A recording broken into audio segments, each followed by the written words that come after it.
Production हर बार की तरह अभी कुछ कहने के लिए खत्म हो गए दीदी वर्ड्स, क्योंकि there is not much we can say. दीदी को बचपन से ही महाराज जी का सानिध्य प्राप्त हुआ और हम लोग इतने फॉर्चुनेट है कि हमें दीदी के अंडर भक्ति करने को मिल रही है। तो थैंक यू सो मच दीदी for doing that for us.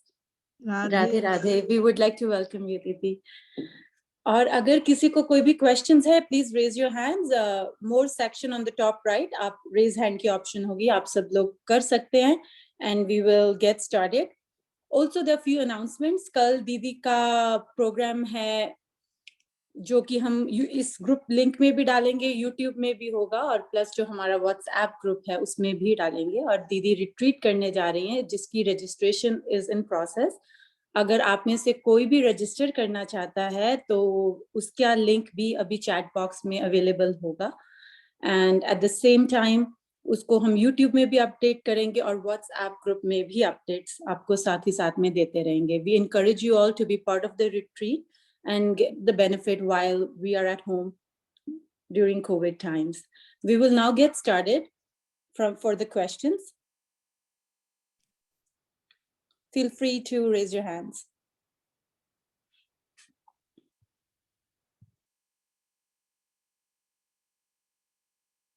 Okay. अभी सब लोग कनेक्ट भी हो रहे हैं दीदी, तो हम just we'll give them 1 minute and we will get started.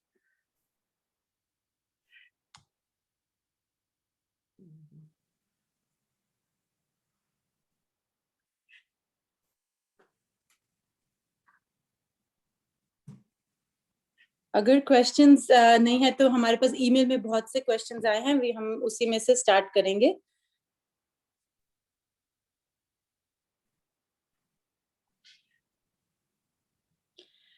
दीदी ये क्वेश्चन है आदित्य तोमर, जो कि ग्रेड 12 की स्टूडेंट है और वो अभी ऑनलाइन भी है यहाँ पे, पर वो पूछना नहीं चाह पा रहे हैं। आप पूछना, कल आए थे जूम में और वो उनका क्वेश्चन ये है दीदी कि क्या अब बिकॉज उनको अब समझ में आ गया है कि जीवन का लक्ष्य सिर्फ भक्ति ही करना है, तो वो अपना सारा जीवन वृंदावन में, वो बोलते हैं कि मेरा मन करता है मैं वृंदावन में रह के सिर्फ श्री कृष्ण के लिए रोऊं और उन्हीं को पुकारूं, पर मेरे पेरेंट्स इसको इनकरेज नहीं करते।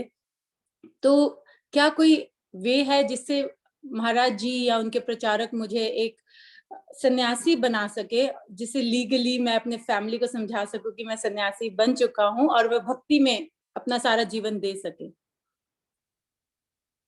सन्यासी बनाया नहीं जाता, सन्यासी तो बन जाता है। और जैसी तुम्हारी भक्ति है बस इसी को बढ़ाते रहो, दुनिया की कोई ताकत तुम्हें रोक नहीं पाएगी। आप सोचो, क्या ध्रुव पर, प्रहलाद पर उनके माता पिता ने कम अत्याचार? तुम्हारे पेरेंट्स तो इतना नहीं करते होंगे, ठीक है, वो पसंद नहीं करते क्योंकि उन्होंने उन्हें समझे नहीं, फिलॉसफी नहीं समझी, उनकी रुचि उधर अभी बढ़ी नहीं है, इसलिए तुम्हें रोकते हैं। वो समझते हैं कि अगर तुम उधर चले जाओगे तो तुम अपना कल्याण नहीं कर पाओ, क्योंकि उनकी समझ के अनुसार धन कमाना और बड़े आदमी बन जाना और अच्छे तरह से मटेरियलिस्टिकली अच्छी तरह से रहना, ये कल्याण है। उन्हें नहीं पता कि ये सब चीजें तो कुछ मायने नहीं रखती हैं, 4 दिन के लिए सब चीजें हैं। किसी महापुरुष ने लिखा है, शरीरम स्वरूपम ततो वैकलत्रम धनम मेरु तुल्यम, धनम मेरु तुल्यम। क्या है? शरीरम स्वरूपम ततो वैकलत्रम यशश्चारु तुल्यम धनम मेरु तुल्यम, लेकिन यशोदा किशोरे मनो वै न लग्नम ततः किम ततः किम ततः किम ततः किम, न भोगे न योगे न वावाजी राजौ न कांता मुखे नैव वित्तेषु चित्तम, यशोदा किशोरे मनो वै न लग्नम ततः किम ततः किम ततः किम ततः किम। ये बात उनको अभी समझ में नहीं आई है कि चाहे जितना धन, मेरू के समान अगर धन हो जाए, जहाँ पर सोने का पहाड़ है, तो भी अगर भगवान में मन नहीं लगा तो मन की शांति तो फिर भी नहीं मिलने वाली है। तो हम सुख के लिए तो सब कुछ कर रहे हैं, ये बात उनको समझ में नहीं आई है, इसलिए वो बेचारे अपने दृष्टिकोण से तुम्हें कहते हैं कि तुम उधर मत जाओ, नहीं तो तुम बाबा जी बन जाओगे, तो तुम सब कुछ खो बैठोगे। उन्हें नहीं पता कि सब कुछ पाने के लिए तुम बाबा जी बनना चाहते हो। लेकिन अपना निश्चय अगर दृढ़ हो, जैसे प्रहलाद का निश्चय दृढ़ था, डरे नहीं, तुम भी डरो नहीं, मन से भगवान का स्मरण करो, जितनी भक्ति हो सकती है करो। वो एक ना एक दिन मानेंगे कि तुम ही सही हो। रामकृष्ण परमहंस ने अपनी पुस्तक में लिखा है कि everyone has to go through 3 stages: ridicule, opposition and then acceptance. जब तुम अच्छा काम शुरू करोगे तो पहले लोग हंसी उड़ाएंगे तुम्हें, ये देखो बड़ा भगत बना है, ऐसे कहेंगे लोग डिस्करेज करने के लिए। फिर वो जम के अपोज करेंगे, घबरा के छोड़ देगा। किंतु अगर तुमने फिर भी नहीं छोड़ा, तुम्हारा विश्वास जो का त्यों है, तो एक्सेप्टेंस, वो एक्सेप्ट करेंगे। और वो करें ना करें, तुम्हें क्या करना है? तुम अपना काम करो। घर में जो तुम्हारी ड्यूटी, तुम पढ़ाई कर रहे हो, तुम पढ़ो। हमारे शास्त्र में ये नहीं कहते कि तुम अकर्मण्य होकर बैठ जाओ, नहीं, तुम्हारी पढ़ाई भी जरूरी है, क्योंकि बिना संसार संबंधी ये जो पढ़ाई है, जो ज्ञान है, ये भी आवश्यक है।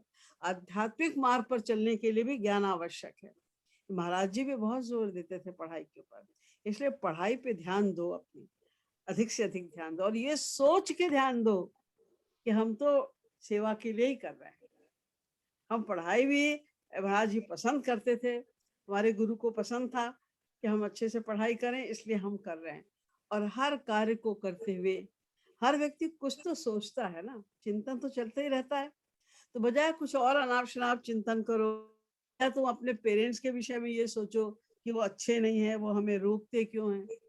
अच्छा बुरा कोई नहीं होता है, सब संसारी जीव हैं, एक से ही हैं सारे, उसमें कोई किसी की बुराई नहीं है, उन अपनी अपनी समझ की बात है।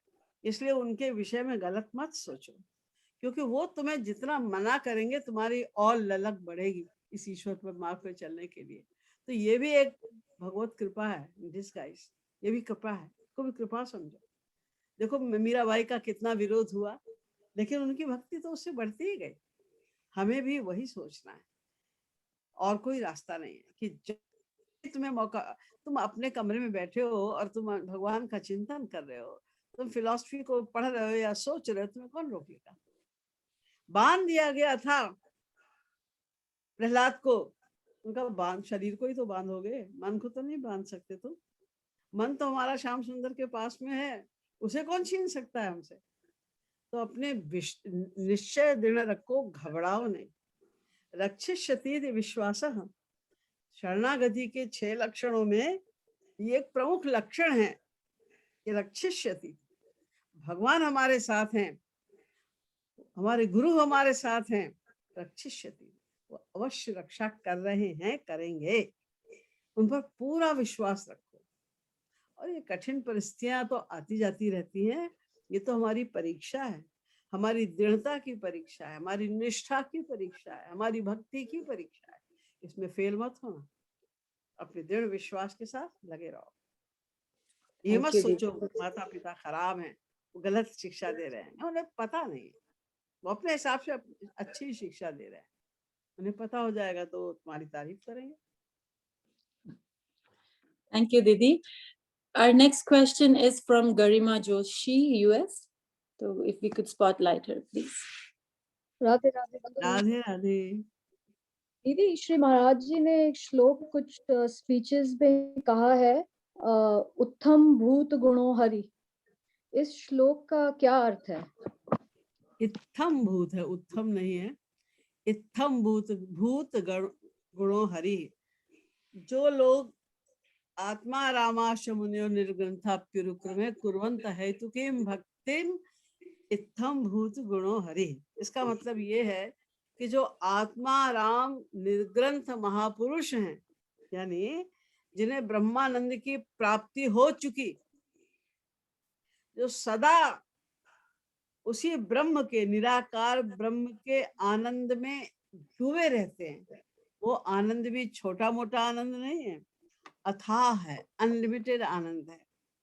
बस उसमें भगवान की लीलाओं का, गुणों का, धाम का, परिकर का, मतलब लीला परिकर नहीं है तो लीला भी नहीं होती है, उन चीजों का आनंद उन्हें नहीं मिलता, क्योंकि वो निराकार ब्रह्म को मानते हैं। लेकिन अगर उनके ऊपर कृपा हो जाए और वो सगुण साकार ब्रह्म का कुछ भी पालें, गुण सुन लें, लीला सुन लें, नाम सुन लें, तो उसमें इतना रस होता है, क्योंकि वो तो भगवान को जान चुके हैं ना, भगवान को प्राप्त कर, तो रस तो भगवान तो उनको मिल ही चुके हैं, इसलिए उन्हें कुछ भी भगवान का अगर मिल जाता है तो उसमें उनको अनंत रस मिल जाता है और वो भूल जाते हैं ब्रह्मानंद को। इस सगुण साकार ब्रह्म का आनंद तो ब्रह्मानंद के आनंद से अनंत गुना अधिक है।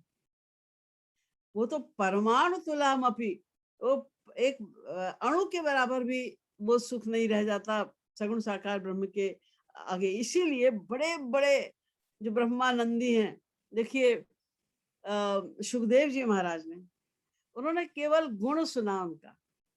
एक श्लोक है भागवत में, बरहा पीडम नटवर वपु कर्णयो कर्णिकारम, जिसमें भगवान के सौंदर्य का वर्णन है। उस श्लोक को उन्होंने बस सुना, इतने सुंदर है। हम तो निराकार में एक केवल उनके शरीर के प्रकाश का ही ध्यान करते रहे, उसमें जब इतना आनंद था, इनके रूप में तो अनंत आनंद है। वो भूल गए अपने समाधि को और वेद व्यास जी के पास जाके पूरी भागवत को सुना और फिर परीक्षित को सुनाया। सनकादिक परमहंसों के नाक में केवल भगवान के चरणों को टच करने वाली, उनके चरणों में पड़ी हुई तुलसी की गंध पहुंची और वे अपने ब्रह्मानंद को भूल गए और भूल के सीधे भगवान श्री कृष्ण से क्या वरदान मांग रहे हैं कि कामं भवस्व विजनैर निरयेषु न स्यात् चेतो लिवद् यदिनुते पदयो रमेत वाचश्च नस्तुलसीवत् यदि ते शोभा पूर्ये तते गुणगणैर्यदि कर्णरंध्र। हे प्रभु, हम नरक में वास दे दो। अरे तुम परमहंस हो, ब्रह्मानंद को प्राप्त करने वाले, क्या मांग रहे हो? क्या हो गया तुम्हें? हाँ हाँ, जिस तरह ये तुलसी आपके श्री चरणों में पड़ी हुई है, ऐसे आपके श्री चरणों में सदा रहने का, उसकी सेवा का सौभाग्य मुझे प्राप्त हो जाए तो भले ही नरक भेज दो, नरक में भी हमको वही आनंद मिलेगा। तो ये मतलब है इसका कि ऐसा आनंद है सगुण साकार भगवान का कि बड़े बड़े एक से एक बड़े बड़े ब्रह्मानंदी, जनक जी महाराज ने राम लक्ष्मण की एक झलक देखी, राम की झलक देते ही मूरत मधुर मनोहर देखी भयउ विदेह विदेह विसेखी, और यहाँ तक कह डाला कि इराही विलोकथ अति अनुरागा भरवस ब्रह्म सुख ही मन त्यागा। भरवस ब्रह्म सुख ही मन त्यागा, ये स्थिति हो गई। ये अर्थ है श्लोक। राधे राधे। थैंक यू दीदी। राधे राधे।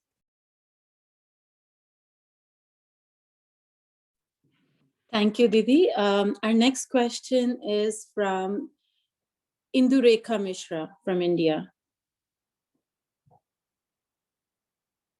राधे राधे दीदी। हाँ राधे राधे। राधे राधे दीदी, भगवान का नाम अपवित्र को पवित्र करता है, लेकिन हमारा अंतःकरण में भगवान बैठे हैं, लेकिन अंतःकरण हमारा शुद्ध क्यों नहीं होता है? भगवान हमारे अंतःकरण में बैठे हैं दिन रात, लेकिन हमारा अंतःकरण शुद्ध नहीं हो रहा है। हमें उनका आनंद भी मिलना चाहिए। अंतःकरण शुद्धि की बात तो छोड़ो, जब स्वयं आनंद हमारे अंतःकरण में है तो हमें उनका आनंद मिलना चाहिए, लेकिन मिल नहीं रहा है। क्यों? क्योंकि हमारे अंदर वो फीलिंग ही नहीं, हम स्वीकार ही नहीं कर रहे। अगर हम ये महसूस करें कि श्री कृष्ण हमारे अंदर बैठे हैं और भावना, उनकी भावना से नाम लें, यानी जैसे आपने एक बार भी राम या कृष्ण का नाम लिया, राधे कहा, तो आपको ये विश्वास होना चाहिए ये नाम हम श्री राधा रानी का ले रहे हैं। श्री राधा रानी कौन है? जो श्री कृष्ण जो परात्पर ब्रह्म है, जो ब्रह्मा शंकरादि के भी आराध्य हैं, जो इनके स्तुति किया करते हैं, परात्पर ब्रह्म श्री कृष्ण, वो श्री राधा हैं, उनका नाम हम ले रहे हैं, तो अंतःकरण की शुद्धि में देरी नहीं लगेगी। यानी नाम में नामी की भावना। देखो हमारे भारतवर्ष में तो सबके नाम ही राम कृष्ण आदि दुर्गा शंकर इसी पे नाम पे होते हैं। दिन भर लोग अपने पुत्रों का नाम लिया करते हैं, शंकर इधर आ, हे राधा, हे सीता, किसी का नाम, सब ऐसे धार्मिक नाम ज्यादातर रखे जाते थे पहले तो, दिन भर लोग लिया करते थे। लेकिन उसमें पुत्र की भावना होती थी, पुत्र की भावना होती थी, तो आवाज देते थे तो पुत्र और पुत्री आते थे। जब हम भगवत भावना से प्रेरित होकर विश्वास के साथ में कि भगवान के नाम में नामी स्वयं बैठे हैं, उन्हें प्रकट होना पड़ेगा, अगर हमने उनका नाम लिया, ये विश्वास जितना होगा और जितनी भावना से हम उनका नाम लेंगे, हमें आनंद मिलेगा और उनसे हमारा प्रेम बढ़ेगा। अभी हमारा मन तो अटका है संसार में, प्रेम तो हम संसार से करते हैं और नाम भगवान का ले रहे हैं मुंह से, तो कैसे हिसाब बैठेगा। देखिए एक बार 4 भंगेड़ी थे, उन्होंने रात में ऐसे बैठे बैठे भांग के नशे में बोले, भाई कल बड़ा भारी कुंभ है प्रयाग में, आप लोग जा रहे हैं, हम लोग को भी जाना चाहिए। सबने कहा हाँ हाँ कैसे, तो अपनी नाव खड़ी है, चलते हैं, रात भर कहेंगे, सुबह तक पहुंच जाएंगे। बैठ गए चारों और सारी रात नाव चलाते रहे। सवेरा जब थोड़ा हुआ, बोले अरे लगता है आ गया, प्रयाग आ गया, यहाँ के सारे घाट और सारे लोग तो बिल्कुल मथुरा ही जैसे हैं, ऐसा कैसे। तो एक आदमी खड़ा सुन रहा था, बोला अरे भाई तुम लोग मथुरा में ही तो हो, प्रयाग में थोड़ी ना हो, ऐसे कैसे हो सकता है, सारी रात हमने नाव चलाई है, देखो हमारे हाथ में गट्ठे पड़ गए हैं और तुम कहते हो अभी हम मथुरा में ही हैं। बोले अरे अपनी नाव तो देखो कि ये बंधी है कि खुली है। तो नाव को तो उसने बांधा हुआ में वहां पर, और रात भर नाव चलाता रहा, सोचा कि हम प्रयाग पहुंच जाएंगे। इसी तरह हम लोगों ने अपने मन को तो बांधा हुआ है संसार, वो नहीं छोड़ना चाहते। हम चाहते हैं कि संसार भी बना रहे, वो भी आसक्तियां हमारी कम ना हो, संसार कम ना हो, ना छूटे और भगवान भी मिल जाए।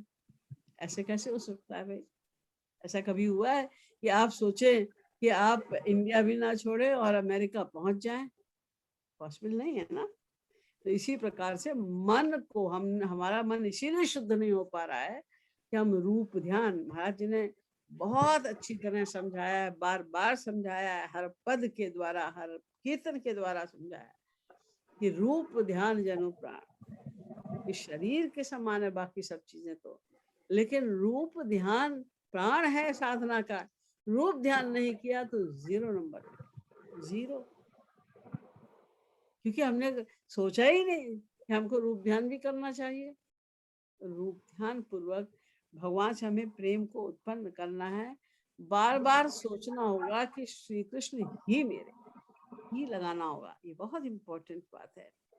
हम लोग अभी तक सोचते हैं श्री कृष्ण भी हमारे, गुरुदेव भी हमारे हैं, भी लगाए हुए हैं, संसार भी हमारा, ये ना छूट जाए।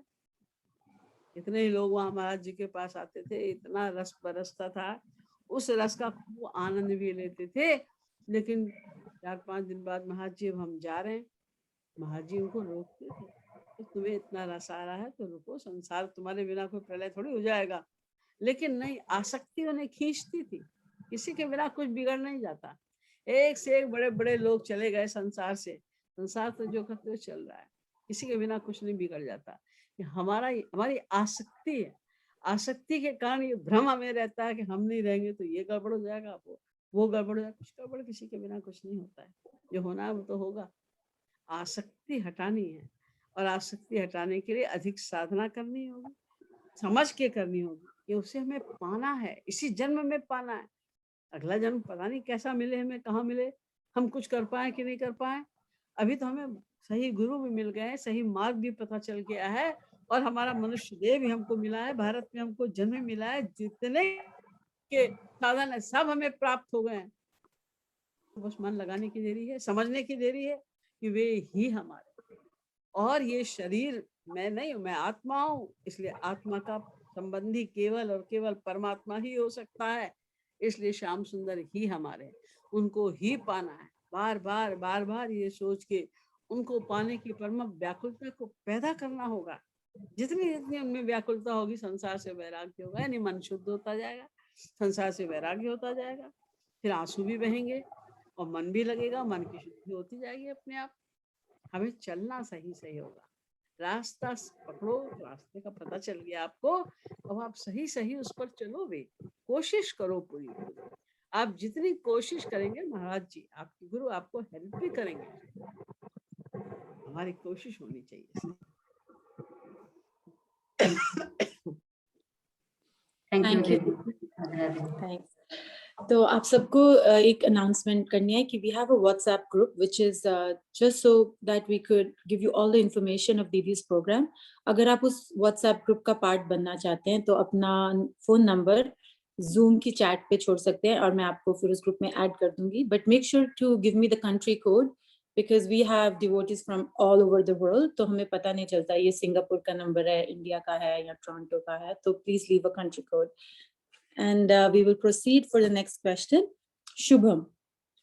So Shubham, go ahead, ask your question. Yeah. Radhe Radhe दीदी।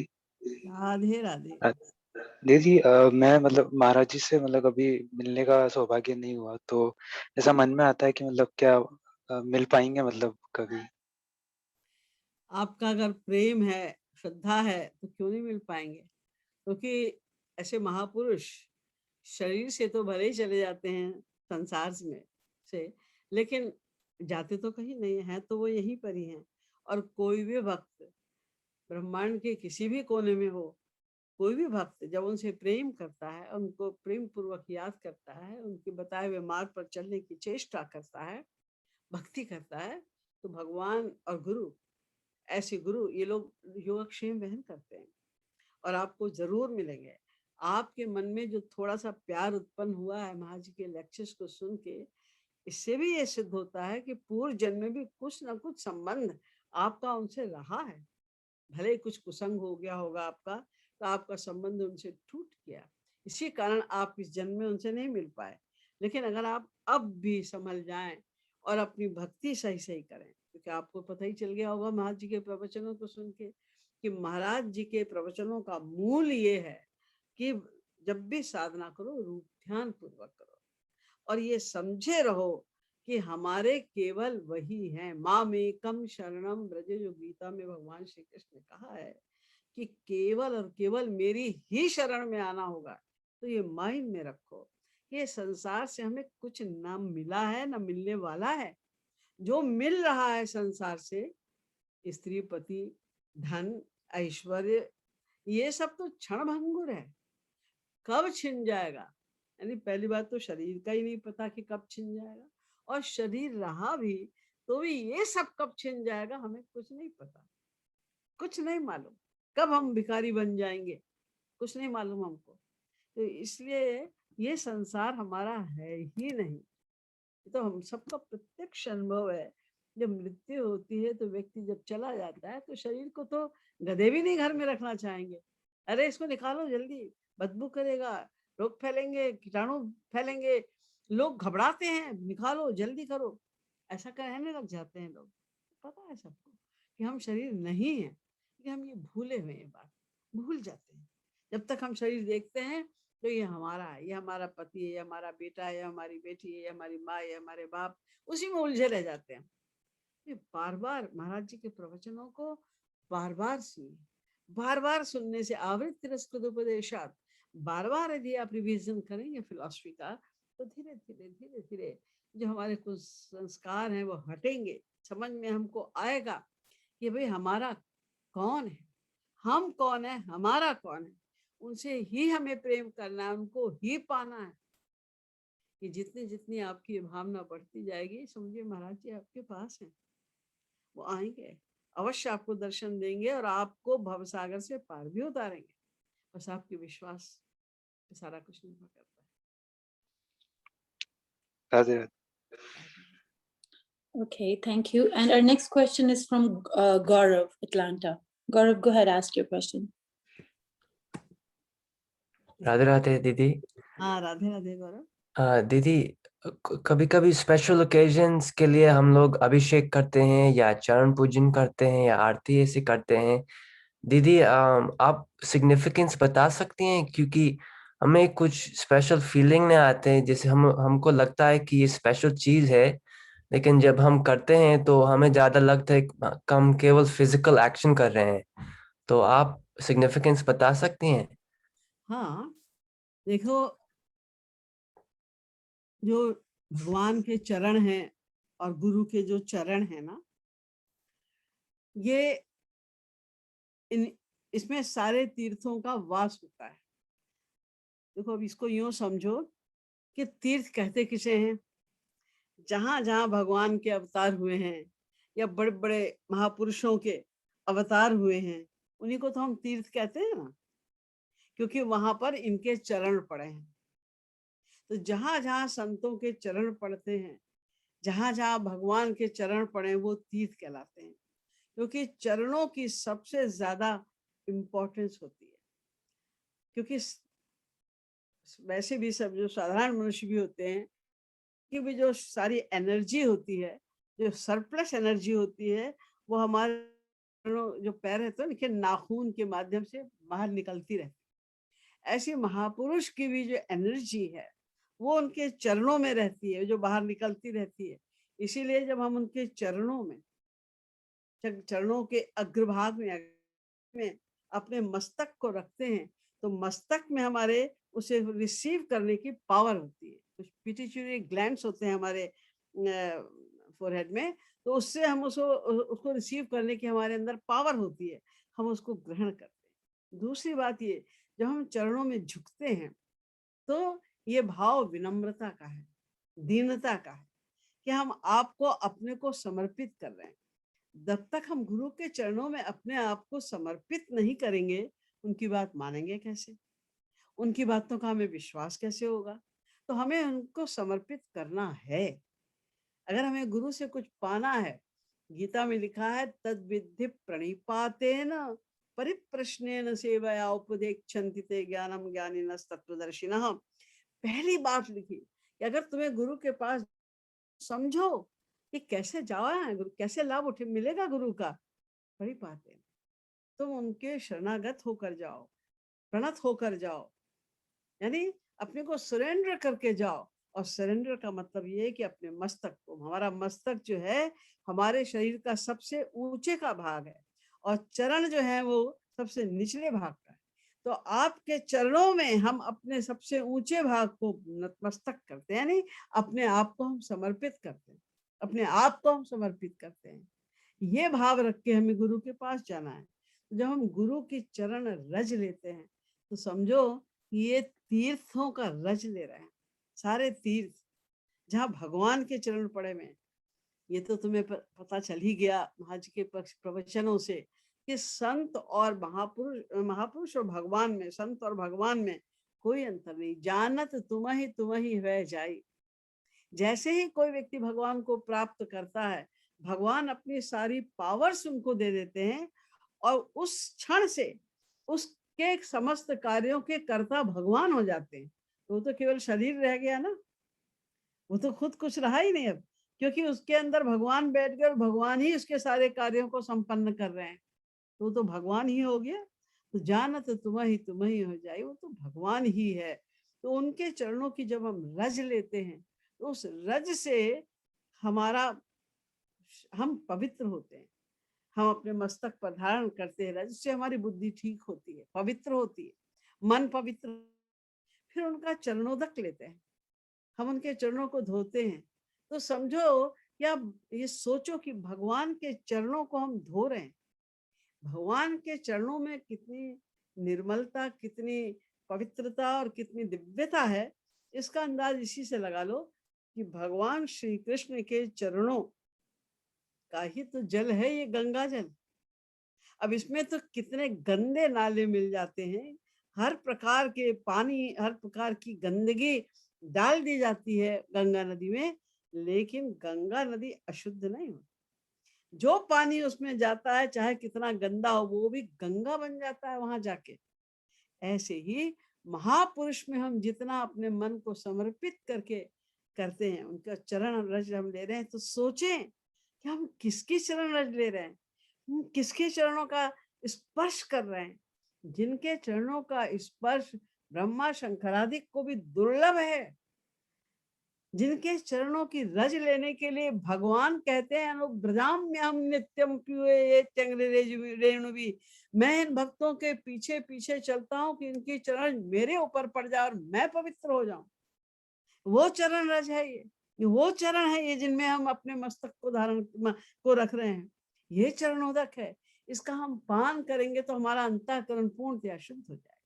तो जब हम धो रहे हैं तब ये भावना, और जब हम उसका पान करें तो महाराज जी का ध्यान करके करें, जिनका हम चरणाभिषेक कर रहे हैं उनका हम ध्यान करके करें, और ये सोचें कि हमारा अंतःकरण शुद्ध हो गया। जितना ये विश्वास हो जाएगा, जितना विश्वास ये हो जाएगा, उस चरणोदक का जो आप अभिषेक कर रहे हैं उस जल का उतना ही गहरा प्रभाव आपकी अंतःकरण की शुद्धि पर होगा। एक बार पार्वती जी ने शंकर जी से पूछा कि ये आज हजारों लोग, कोई त्योहार था, तो उन्होंने कहा कि देखो ये लाखों लोग गंगा नहा के आ रहे हैं, क्या इन सबको मोक्ष मिल जाएगा, सबका मन शुद्ध हो जाएगा? तो शंकर जी ने कहा कोई नहा के नहीं आ रहे हैं गंगा जी। अरे दिख तो रहा है सब तो आ रहे हैं। तो उन्होंने कहा तुमको अभी बताते हैं कि कितने लोग नहा के आ रहे हैं गंगा जी में। तो वो उन्होंने क्या किया, अपनी योग माया की शक्ति से वही जहाँ से सब निकल रहे थे वही एक कुआं ऐसे उन्होंने प्रकट कर दिया और खुद कुएं में बैठ गए, एक बूढ़े बन गए, और कोई बचा लो मुझे। और बाहर पार्वती जी एक बूढ़ी स्त्री के रूप में और छाती पीट पीट के रोने लगी, मेरा पति कुएं में गिर गया, इसको बचा लो। तो कई लोग आए, हम निकाल देते, बोले नहीं नहीं, इनको एक श्राप है कि जिस एक भी पाप ना किया हो वही इनको निकाल सकता है और कोई नहीं निकाल सकता। तो सभी ने सोचा हमने तो पाप तो किए ही हैं, बहुत सारे पाप किए हैं, एक की कौन कहे, तो कोई हिम्मत ही ना करे, कोई ना निकाले। अंत में एक व्यक्ति आया, तो उससे भी यही कहा, तो उसने कहा अभी तो हम गंगा जी नहा के आ रहे हैं, अब हमारे पास कहाँ पाप है, मैं निकालता हूँ। तो शंकर जी अपने आप प्रकट हुए, बोले देखो एक व्यक्ति, इतनी बड़ी भीड़ में, लाखों की भीड़ में एक व्यक्ति गंगा जी स्नान करके आ रहा है। तो हमें भी चरण छूना या चरण रज लेना या अभिषेक करना ये बड़ी बात नहीं है, ये बात उतनी ही बड़ी हो जाती है जब हम भावना के साथ करते हैं। जितनी हमारी भावना और ये समझ है कि हम किसका चरणोदक ले रहे हैं, किसका अभिषेक कर रहे हैं, किसके चरणों में अपना मस्तक रख रहे हैं, हम हमारा इतना बड़ा सौभाग्य, ये सोच के यदि हम करते हैं तो उसकी बहुत बड़ी इंपॉर्टेंस है, उस वही हमें लक्ष्य की प्राप्ति कराएगा। महाप्रभु चैतन्य ने भी कहा था कि बस चरण, गुरु की चरण रज और चरणोदक और उनका उच्चिष्ट यानी प्रसादी जो खाके छोड़ते हैं, इसको ही कोई ग्रहण करे तो उसके अंतःकरण की शुद्धि हो जाएगी। लेकिन भावना के साथ, भक्ति में सब कुछ भावना का खेल है, शारीरिक क्रियाओं का कुछ भी महत्व नहीं, ये समझे रहना चाहिए। थैंक यू दीदी, Radhe Radhe. Radhe Radhe. Thank you, Gaurav. The next question is from Ria. So Ria Gihani, go ahead. Radhe दीदी जी। राधे राधे। मेरा क्वेश्चन है कि अगर कोई महाराज जी का फोटो कहीं देखे, लाइक मेरी गाड़ी में या मेरे फोन में या कहीं भी, हम उनको क्या बोले लाइक महाराज जी के बारे में, ताकि वो कोई नाम अपराध ना करे या हम कोई गलत ना बोले कि उनकी लाइक फीलिंग या उनकी थॉट्स से गलत होगी, लाइक हम क्या बोले उनको? नहीं, उनको साफ साफ बोलो हमारे गुरु हैं। भाई तुम्हारे गुरु कोई साधारण गुरु तो है नहीं कि तुम्हें उनका नाम लेने में लज्जा है या भय लगे। वो तो टॉप के महापुरुष हैं। ऐसे महापुरुष तो कभी कल्पों में एक बार जन्म लेते हैं, अवतरित होकर आते हैं। तो साफ साफ बोलो ये हमारे गुरु हैं। और यदि कुछ कोई अंड बोले उसको तुरंत मना कर दो। ये खबरदार, जो कितना ही अपना हो, पूज्य हो, छोटा हो, बड़ा हो, कोई भी हो, उसको डांट दो कि खबरदार है, तुमने हमारे गुरु के लिए एक शब्द भी कहा, उतार दो उसको अपनी गाड़ी में से, या तुमने कुछ भी कहा हमारे गुरु के लिए तो हमारा तुमसे कोई संबंध नहीं रहेगा। अरे तुलसीदास जी ने ये कहा कि उसकी जबान काट दो, लेकिन ये हमें नहीं करना है। लेकिन हम उनकी बात को काट सकते हैं कि भाई आप हमारे गुरु के विषय में, हमारे मार्ग के विषय में, भक्ति के विषय में, हमारे इष्ट देव के विषय में एक शब्द भी यदि बोले तो हमारा आपसे कोई संबंध नहीं। तुलसीदास जी ने कहा, तजिए ताहि को सम यद्यपि परम सनेही, बलि गुरु तजो। बलि ने गुरु की बात नहीं मानी। कंत ब्रज बनितन, गोपियों ने पतियों को छोड़ दिया, उन्होंने नहीं बात मानी।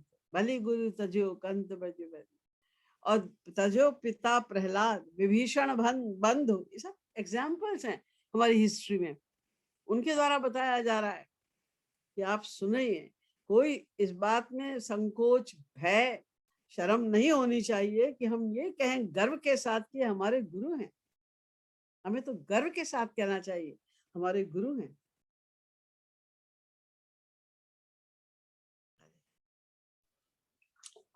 Thank you so much, Riya, for your question.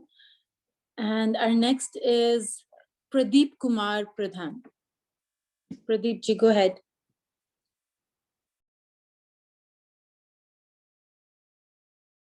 Yes Pradeep. Radhe Radhe. हाँ राधे राधे प्रदीप। दीदी, मेरा क्वेश्चन ये है कि मैं जब टाइम मिलता है मैं ज्यादातर लीला चिंतन ही करता हूँ, लेकिन उसमें भाव नहीं आता है, आंसू कभी कभी आ जाता है। तो इस टाइप का मैं साधना आगे जारी रखूं या कुछ और टाइप का साधना करूं? देखो, अगर स्वाभाविक रूप से लीलाओं का ही चिंतन होता है जी, अब जारी रखो उसको भी, लेकिन जब आप कहते हो कि उसमें भाव नहीं बनता, हमारा आंसू नहीं आते हमारे, तो जी, आपको प्रैक्टिस करनी पड़ेगी, धीरे धीरे आदत डालनी पड़ेगी दैन्य माधुरी के पदों को गाने की, या कोई भी ऐसे पद जिसमें भाव बनता हो। भाव तो बनाना कंपलसरी है ना, नहीं तो फायदा क्या है साधना करने का। तो लीला का अगर आपका मन अपने आप स्वभावतः होता है कि हम लीला के पदों का गान करें, तो आप वो भी करो, लेकिन क्योंकि हमें आगे बढ़ाना है अपने आप को, इसलिए हमें जरूरी है ये कि हम ऐसे पदों का गान करें। और खास करके इसे मान लो कोई दैन्य माधुरी का पद है, या कृष्ण माधुरी का पद है, राधा माधुरी का पद है, किसी भी माधुरी का पद है, और उसमें किसी एक लाइन से आपकी भावना बहुत अच्छी बनती है, तो आप उसी लाइन को 100 बार गाओ, कोई उसमें परेशानी वाली बात नहीं है। लेकिन साधना करनी है, मन अपना लगाना है, आगे हमको बढ़ना ही होगा। तो जैसा कि आप खुद ही कह रहे हो कि लीला का पद हम गाते हैं, लेकिन उसमें हमारी भावना नहीं बनती, तो जिसमें भावना बने उसमें आप गाने के लिए कोशिश करो। भाई मन लगे ना लगे, अब किसी किसी सब्जेक्ट में किसी व्यक्ति का मन नहीं लगता, लेकिन पढ़ना तो वो भी पड़ता है ना पास होने के लिए। तो हमको तो अपने आप को आगे बढ़ाना है कैसे भी, तो मन को तो लगाना पड़ेगा। मन ऐसी चीज नहीं जो अपने आप किसी भी चीज में लग जाए, लगाना पड़ता है मन को, बार बार सोच के कि इसमें हमारा कल्याण है। पढ़ाई में बच्चों का कहाँ मन लगता है, जो पढ़ते हैं ना जबरदस्ती पढ़ते हैं, क्या करें भाई, पास होने के लिए पढ़ना ही पड़ेगा, नहीं तो फेल हो जाएंगे, फिर अगली क्लास में नहीं जाएंगे, फिर आगे की शिक्षा कैसे होगी। तो वो करते हैं, पढ़ते हैं वो लोग। तो हमें भी, हम भी स्टूडेंट हैं, हमने शुरुआत की है अपनी साधना की, तो जिस तरह साधना बढ़े हमें वो अपने आप खोजना पड़ेगा रास्ता कि किस तरह हमारा हिसाब ज्यादा बैठ रहा है, उसी हिसाब से चलना पड़ेगा। जी, थैंक यू दीदी। Radhe Radhe. Radhe Radhe. Radhe Radhe. We have now Ram Bhatt भैया, आपको मोर पे जाकर रेज हैंड ऑप्शन आएगी, वहां पे आपको उसको क्लिक करना है। आई अंडरस्टैंड आप वीडियो से कर रहे हैं शायद। Also, I'll spotlight you after, but before that, I have Manish as सत्संगी, जो कि पर्सनली बहुत दीदी से बात करना चाह रहे हैं, बहुत देर से मैसेज कर रहे हैं। मनीष सत्संगी हैं यहाँ पे। Manish ji, can we highlight him? बहुत सारे क्वेश्चंस हो गए लाइन में। उनका नाम क्या है दीदी? कौन से नाम से ज्वाइन किया है हमने? आप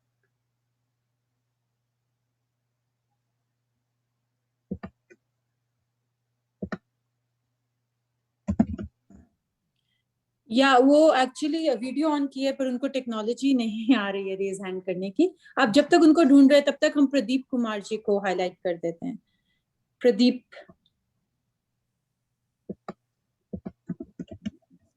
आई थिंक उन्होंने पूछ लिया ना। अच्छा उन्होंने पूछ लिया तो राम भट्ट, इट्स राम भक्त, या सो Ram Bhakt, we could have him.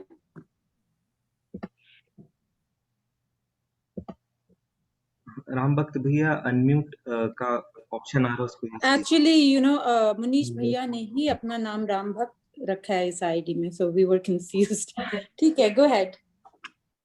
दीदी राधे राधे। राधे राधे भैया। दीदी मैं बहुत खुश हूँ आपसे बात करने को मिला। राधे राधे। दीदी मैं ये पूछना चाहता हूँ कि जब भगवत प्राप्ति होती है तो सब अंतःकरण दिव्य बन जाता है, तो क्या उसी क्षण व्यक्ति की मृत्यु हो जाती है क्या? नहीं नहीं, ऐसा कुछ नहीं है। आपकी जो शरीर की अवधि है, कितने दिन तक आपको जीना है, ये तो जब जन्म होता है उसके पहले ही डिसाइड हो जाता है। हाँ जी। उतनी लाइफ तो आपकी है ही।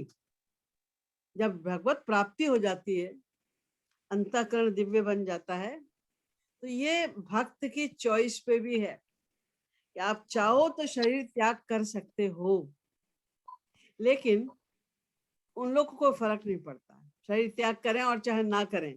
कारण ये है कि जो भक्त है, जैसे ही उसको भगवत प्राप्ति होती है, उसे दिव्य अंतःकरण मिल जाता है, दिव्य ज्ञान मिल जाता है, भगवान का दिव्य लोक मिल जाता है, सब मिल जाता है। और उस क्षण से वो हमेशा भगवान के लोक में रहता है और उनकी लीलाओं में सम्मिलित भी होता है। सदा वो भगवान के साथ गोलोक में रहता है, किंतु उसको वो योग माया की शक्ति प्राप्त हो जाती है कि वो इस शरीर में, इसी शरीर में संसार में भी रह सकता है। और वो मोस्टली तब तक रहते हैं भक्त लोग जब तक कि उनकी शरीर की अवधि है। जैसे मान लो तुमको 30 साल की उम्र में भगवत प्राप्ति हो गई और तुम्हारी आयु 55 साल की है, तो वो बाकी 25 साल वो रहेंगे, रह कर भी नहीं रहेंगे। यानी लोग समझेंगे, जो तुम्हारे कार्यकलाप होंगे, तुम्हारी एक्टिविटीज होंगी, तो उसको देख के तो ये लगेगा कि भाई जैसे बाकी सारे संसार के लोग हैं, ऐसे ये भी है। खाना पीना सोना सब कुछ उसका उसी प्रकार है, संसारी जैसे दिखोगे, लेकिन तुम सदा सर्वदा भगवान के साथ उनके दिव्य लोक में भी रहोगे। इसलिए उन्हें कोई फर्क नहीं पड़ता भक्तों को, वो रहें या ना रहें। मोस्टली वो भगवान के नियम को तोड़ना नहीं चाहते, इसलिए जब तक उनके शरीर की अवधि है वो लोग रहते हैं और जीव का दीदी कल्याण। और महाराज जी का रूप ध्यान कर सकते हैं भगवान की बजाय? बिल्कुल कर सकते हो, क्योंकि भी मैंने बताया ना कि भगवान में और महापुरुष में कोई अंतर नहीं है। भगवान ने स्वयं भागवत में कहा है, आचार्यम माम विजानीयात् नावमन्येत कदाचित् न मर्त्य बुद्ध्या सूयेत। आचार्य को नाम विजानीयात्, समझो कि मैं ही हूँ। कभी भी नावमन्य, कभी भी उनको छोटा मत समझो, उनका अपमान मत करो, और न मर्त्य बुद्धिया सूये, कभी भी उनको मनुष्य बुद्धि से मत देखो। सर्वदेवमयो गुरु, उसमें सब शक्तियां हैं भगवान की। तो इसलिए भगवान और महापुरुष में कोई अंतर होता ही नहीं है। तुम चाहे भगवान का ध्यान करो और चाहे अपने गुरु का ध्यान करो, एक ही बात है। दीदी वो क्या कहते हैं कि एक क्वेश्चन और था मेरा बोलो। कि महाराज जी के दर्शन हो सकते हैं अगर हम साधना करें? बिल्कुल होंगे। अभी भी किसी और ने भी सत्संगी ने पूछा था ना, बिल्कुल हो सकते हैं। आपकी साधना पे डिपेंड। अगर आप ड्रेस होके पूरे 100% शरणागत होकर पुकारो अभी, तो अभी आपको दर्शन होंगे। तो कहीं गए नहीं, वो तो अपने भक्तों हम के अपनी साथ। दीदी हम अपनी मात्रा कैसे नाप सकते हैं कि हमारी शरणागति कितने % है उसकी कोई?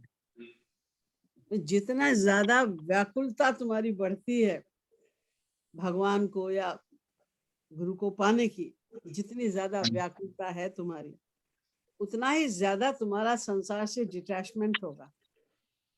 बस उतनी ही तुम्हारी शरणागति है, उतने ही तुम डेस्परेट हो, ये तुम्हें खुद पता चलेगा।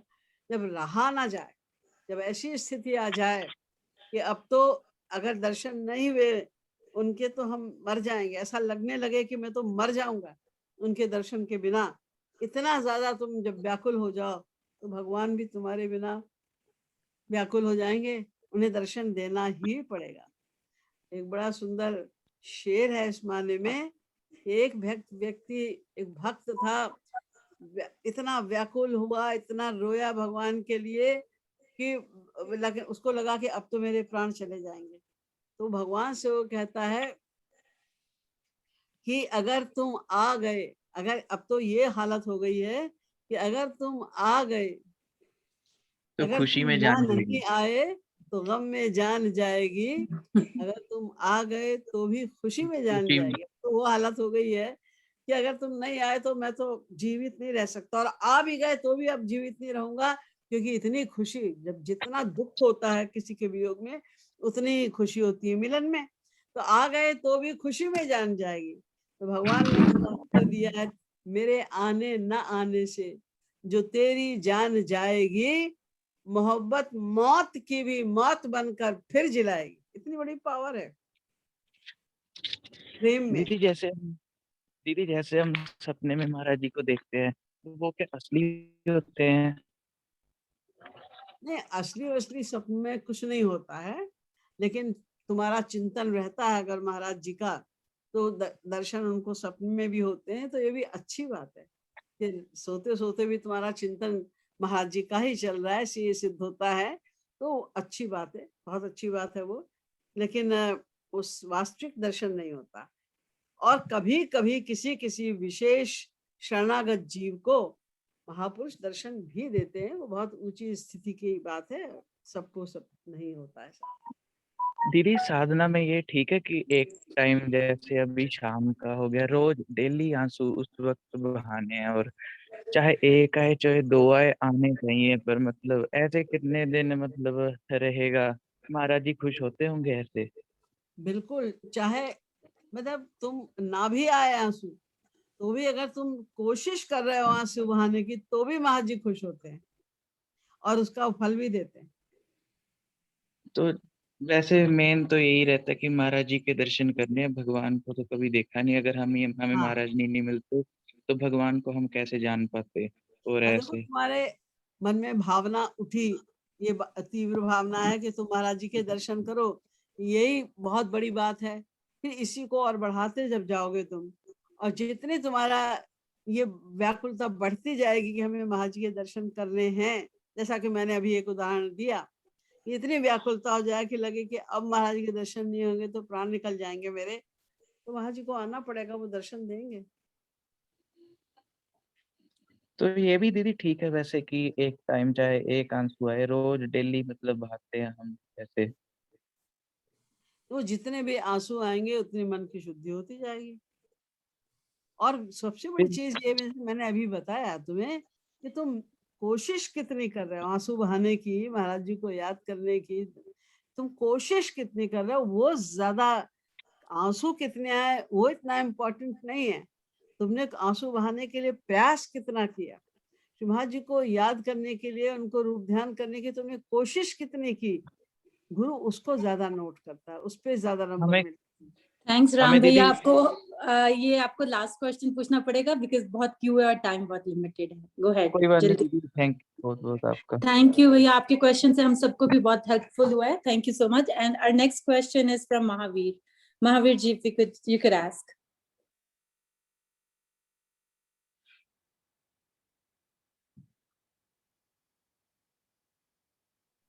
Okay, are we not Radhe able to Radhe do? दीदी। Okay. हाँ, राधे राधे महावीर। दीदी मैं ऐसा पूछ रहा था, जैसे हम महाराज जी का, जैसे हमारा महाराज जी ने बताया कि सेवा करना है तो मानसी सेवा कर सकते हैं हम, पर मानसी सेवा में हमें जैसे हमें सुख मिलता है वो सेवा करने में, लेकिन महाराज जी बताते हैं कि हमें उनको सुख देना है, जैसे हमें कभी नहलाने में हमको सुख मिल रहा है तो वो तो हम हमारे सुख के लिए कर रहे हैं, तो वो फिर सेवा कैसे हुआ? हमें तो निष्काम भाव रखना है, तो हम कैसे करेंगे? नहीं, जब आप कोई भी सेवा कर रहे हैं, मानसिक सेवा, जैसे आपने महाराज जी को आप स्नान करा रहे हैं या आप उनको खाना बना के खिला रहे हैं, तो आप ये देखिए, ऐसा सोचिए कि भाई महाराज जी इससे प्रसन्न हो रहे हैं, तो आपको खुशी मिल रही है। जैसे एक माँ बच्चे की सेवा करती है, तो बच्चे के लिए करती है ना, बच्चे के सुख के लिए करती है। तो बच्चा जब खुश होता है उस सेवा से, तो माँ को बहुत खुशी होती है। माँ ने कपड़ा सिलवाया बच्चे के लिए, कोई सामान खिलौना ला के दिया बच्चे के सुख के लिए, और बच्चा बहुत खुश हुआ उसको लेने को, तो माँ का हृदय और झूम उठता है ना। ऐसे ही हमें खुशी तो होगी तभी तो हम सेवा करेंगे। तो नहीं मतलब वो तो निष्काम भाव हम कैसे रखेंगे उसमें, तो मतलब हमारी सुख की भावना आ रही है ना। निष्काम का मतलब ये नहीं है कि आपके मन में उनको उनकी सेवा की भावना ही ना उठे, कि भाई आप सेवा जब करेंगे तो आपको स्वभावतः उनका आनंद सोच के अपने आप को आनंद मिलेगा। इसको निष्कामता ही कहते हैं। खाली ये जब आपको कि उनको चाहे सुख मिले ना मिले, भैया हम तो करेंगे, हमें इसमें आनंद मिलता है, ये सकामता है। लेकिन अगर आप उनके सुख के लिए ही कर रहे हैं, मन में यही है कि आप उनके सुख के लिए कर रहे हैं, और फिर करके आप खुश हो रहे हैं कि हमने उनको स्नान कराया, उनको भोजन कराया, उनको सुख मिला इससे। वो भक्तों के सेवाओं से खुश होते हैं, मेरा उनकी तरफ रुझान हो रहा है, मैं उनका स्मरण कर रहा हूँ, उससे वो खुश हो रहे हैं। उन्होंने कहा था कि निष्काम सेवा करो, मैं कर रहा हूँ, वो खुश हो रहे हैं। ये भावना रखिए अपने मन में। तो मतलब हमें पहले सेवा करने के पहले ये भाव रखना है कि हम महाराज जी इससे खुश होंगे, इसलिए हम ऐसा करें। ठीक है, थैंक यू दीदी, Radhe Radhe. Thank you Mahavir. And we have lot of questions, पर अभी हम एक ही क्वेश्चन लेंगे, Adarsh Soni, if we could just have you, and बाकी हम नेक्स्ट वीक कंटिन्यू करेंगे। आप सबकी क्यूरियोसिटी को ऐसे ही अपने बरकरार रखना और दीदी आंसर करती रहेंगी। So yes, if you could have Adarsh Soni highlighted. Radhe Radhe दीदी। राधे राधे। मेरा एक प्रश्न था कि जैसे मंजरी स्वरूप और सहचरी स्वरूप में भेद क्या है और इनकी सेवा क्या रहती है? जो सहचरी होती हैं, ये सदा इनको ये सौभाग्य प्राप्त होता है कि जहाँ भी श्री राधा रानी जाती हैं, विहार करती हैं, इन सहचरियों को श्री राधा रानी के साथ जाने का सुअवसर प्राप्त होता है।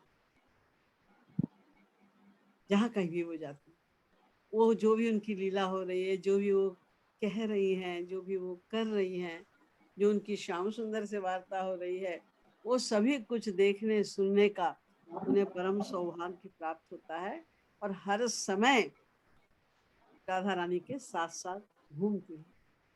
जो मंजरी हैं वो इन्हीं सखियों की, जो सहचरी हैं, इन्हीं सहचरियों के ग्रुप में होती हैं। कोई ललिता सखी के अंडर में है, हजारों सखियां जो मंजरी हैं। विशाखा जी के यूथ में हजारों सखियां हैं। इसी प्रकार चित्रा जी के, इंदुलेखा जी के, सब सखियों के यूथ में बहुत सारी मंजरी होती हैं, और ये लोग, ये ललिता विशाखा जी उस समय यूथेश्वरी कहलाती हैं। तो इनको भी सब सेवा का अवसर मिलता है, क्योंकि जैसे अभी निकुंज का कोई लीला होने वाली है, तो निकुंज को कहाँ कहाँ क्या क्या सजाना है, किस गेट पर क्या रखना है, जो कहती जाएंगी यहाँ पर ये करो, वहाँ पर ये करो, यहाँ पर ये करो, जैसा आदेश होगा उनकी यूथेश्वरी का, वह उसके अनुसार वो सेवा करती है। अच्छा दीदी जी, एक और प्रश्न था कि ऐसे सहचरी और सखी दोनों एक ही हैं कि इसमें भी अंतर रहता है? वैसे तो बहुत अंतर नहीं, लेकिन अंतर है।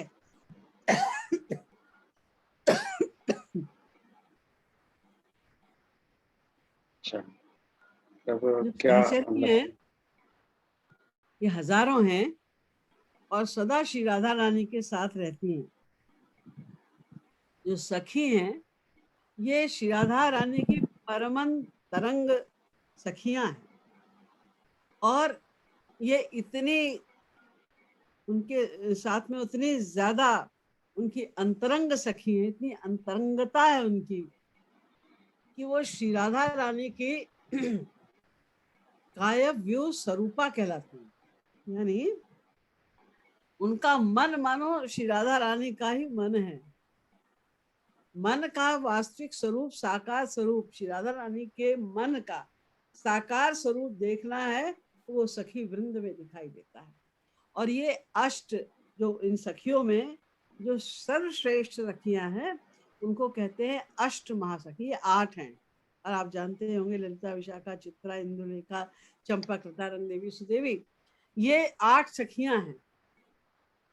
ये इनकी अपनी अपनी सेवाएं हैं और ये सब श्री राधा रानी के साथ ये परम अंतरंग है और ये एक एक सेवा में निपुण है। सबकी अपनी अपनी बंधी हुई है सेवा, बहुत एक्सपर्ट है उन सेवा में और इनका लक्ष्य केवल श्री राधा और कृष्ण को प्रसन्न करने का है। जिस तरह श्री राधा कृष्ण का प्रेम बढ़े, श्री राधा अगर मान कर लिया है तो श्री कृष्ण से कैसे मिलाना है, इनका मान कैसे भंग करना है।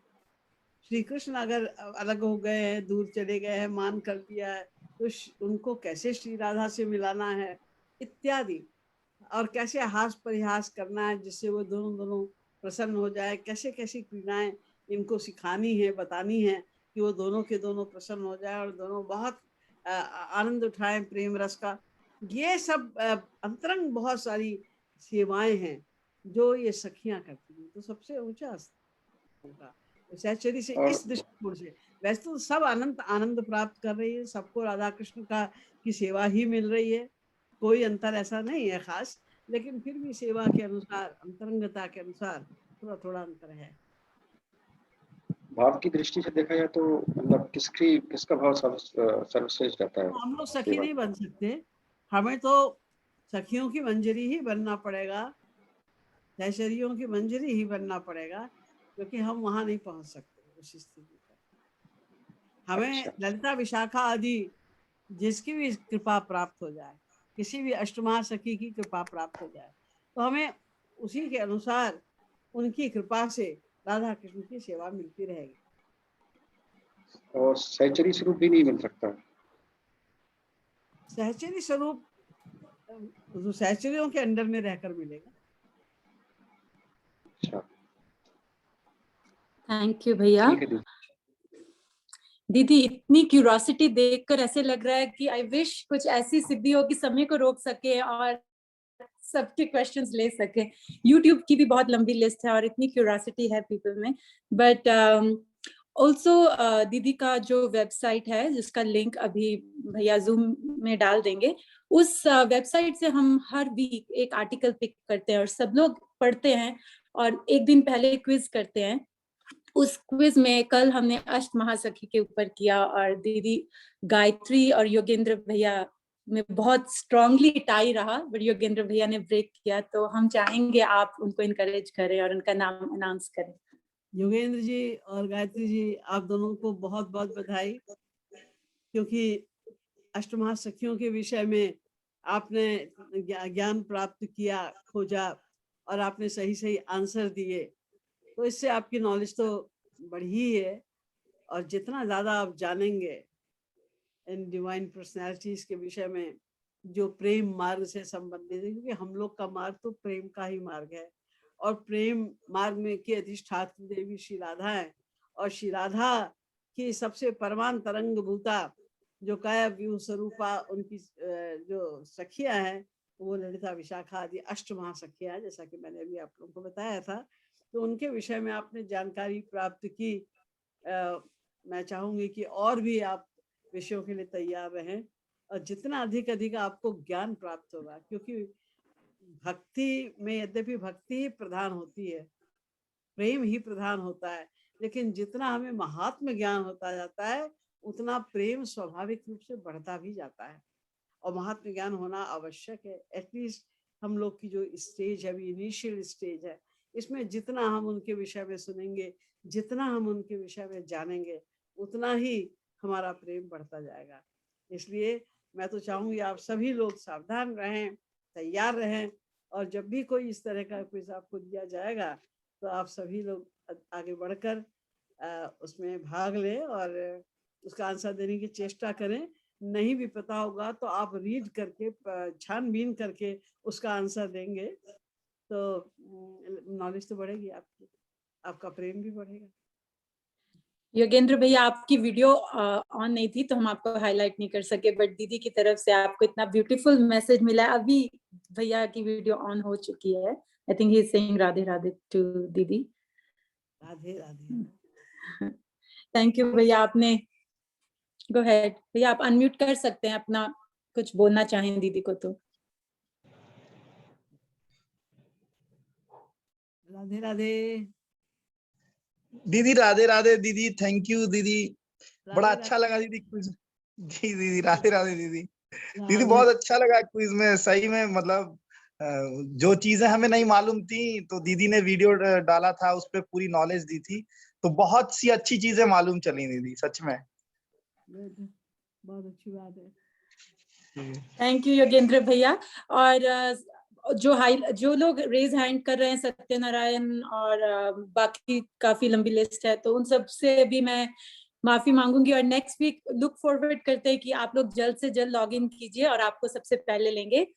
And for didis retreat I encourage कि आप सब लोग इन पर्सन ज्वाइन कीजिए, बिकॉज जो इन पर्सन आप दीदी के साथ बैठ के लाभ ले सकते हैं रिट्रीट का, वो शायद घर बैठे उतना नहीं मिल पाएगा। और कोविड रूल्स एंड रेगुलेशंस पूरी टेक केयर की जाएंगी, और लिंक हम अभी आपको चैट में डाल देंगे ताकि आप सब लोग ज्वाइन कर सके। And you can all unmute and pass your best wishes in regards to दीदी। थैंक यू दीदी। राधे राधे। राधे राधे।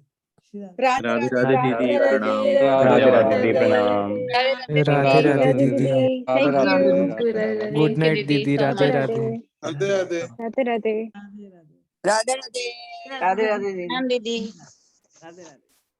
राधे राधे। Good morning. राधे राधे राधे दीदी। राधे राधे दीदी। थैंक यू दीदी। राधे राधे दीदी।